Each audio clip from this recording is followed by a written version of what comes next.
Jesus had a plan. It was a master plan, and it was the master's plan.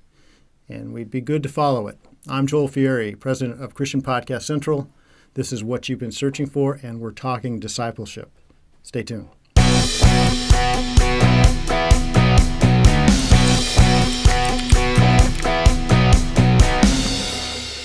Recently, I had what I call a Facebook experience. It's one of those nostalgic things that comes up on social media once in a while.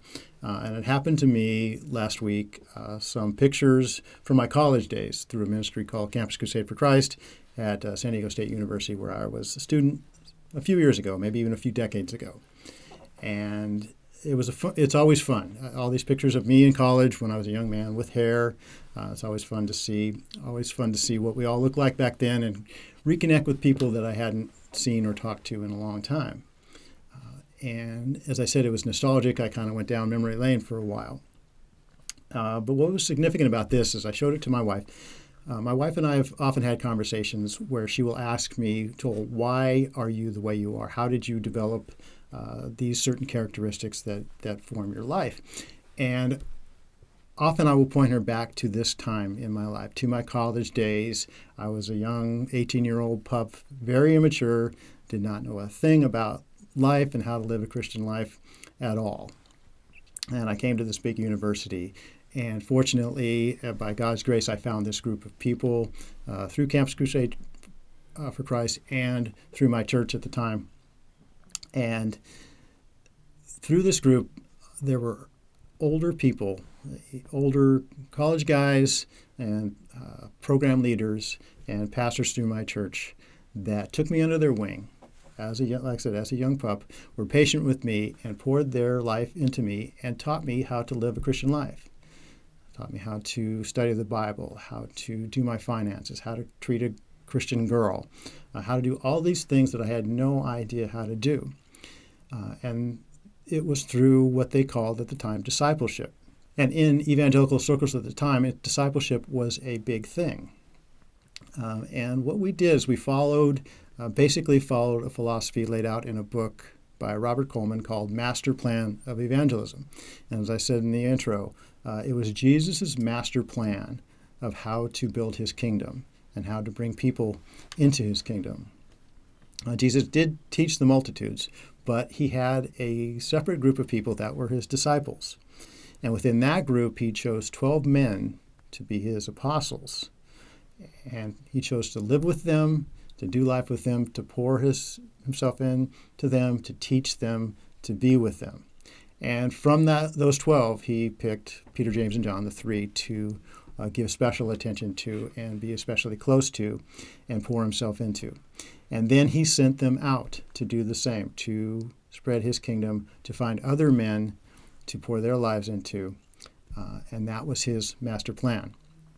And the key verse that we often quoted, and that was the basis of this philosophy, was 2 Timothy 2:2.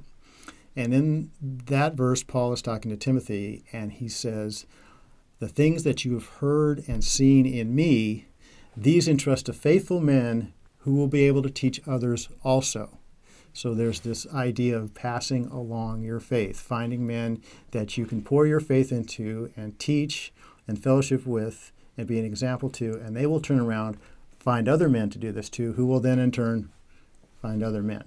So there's the idea is kind of a reproductive faith idea of discipleship. It was very effective. It had a big effect on my life. It set the foundation for my Christian walk for the rest of my life, honestly. And it's a big reason why I started Christian Podcast Central. But it was interesting. At the time, we had some resistance to what we were doing by some other people in the Christian community. And slowly but surely, this plan or this idea, this philosophy of discipleship kind of went away. And I certainly lost touch with it in favor of more program-oriented, reach the masses through programs type of philosophy of church. And I never really understood why discipleship one-on-one and small group went away, because it seems so obvious to me in the Bible. So in when this comes up, again, through our research, all the topics I talk about here, we've researched and found out that these are topics that people in the Christian community who listen to podcasts want to talk about. This has come up in several times in our research. The idea of discipleship and mentoring, some people call it now. How do we get back to that? And I think it would be good if we went back to the Master's plan, especially with our young men, our young Christian men these days. Society in general has told young men that their natural masculine instincts are toxic, and men are slowly and sometimes very quickly becoming marginalized and disaffected and maybe irrelevant in our society. It seems to be moving more and more that way, and you can see evidence of that in the church today, too. There are lots of young Christian men who don't really see a place for them, especially now that we're entering a season of trouble in the church. It might be good for us to revisit this idea of discipling and training young men and developing them as men, taking those masculine instincts of theirs and molding it and shaping it and bringing it under the lordship of Christ in this time, this coming time of trouble. And I think that's one thing we definitely need to think about and definitely need to get back to. So I'm starting to look for young men in my life to pour my life into. It's really up to older men like me, or men with more experience, maybe not men as old as me, but older Christian men who have life experience walking with God. We need to try and find these younger men who are disaffected and feeling out of place and bring them under our wings and disciple them, show them how to live a Christian life. I think that would produce much more fruit than all the programs we could possibly put together to reach the masses in our society. So, those are my thoughts. Again, I'm opening up the conversation on discipleship. What do you think? What does discipleship mean to you? That's what it meant to me. That's the effect it had on my life and many others. And I've seen the fruit of that through my life and all those other people from way back when. Most of us have continued walking with God throughout our lives, and that time was very key for us. So, join the conversation, comment below, and when you look for us online, most of all, go to ChristianPodcastCentral.com and check out not only this content, but other great Christian content. Look for us on Apple, Spotify, all those other podcast platforms.